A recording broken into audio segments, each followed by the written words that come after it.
In previous videos, we have considered the sum and multiplication by a scalar of vectors, both in their geometrical interpretation and the algebraic definition.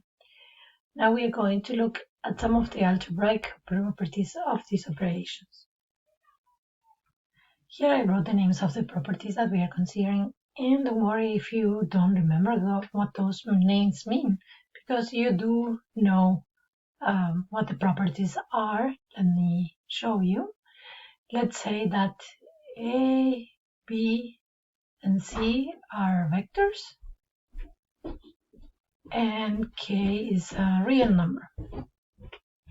And then the commutative property says that the order we sum two vectors doesn't matter, so A plus B is the same as the vector B plus the vector A.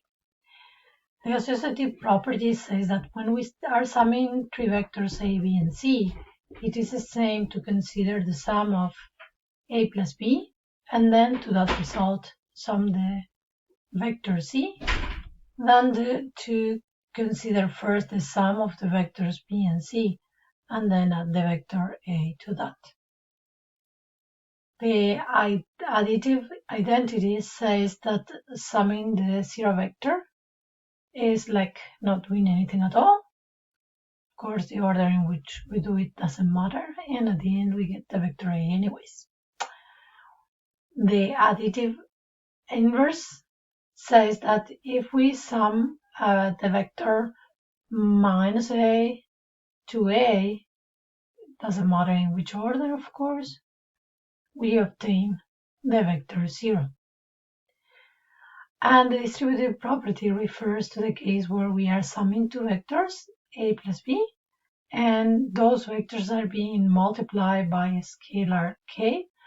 Then we can also obtain the same result by first multiplying each vector by K and then summing the result. And lastly, about the length of K multiplied by the vector A, what I want to say is that this length is equal to the absolute value of the number K multiplied by the length of the vector A.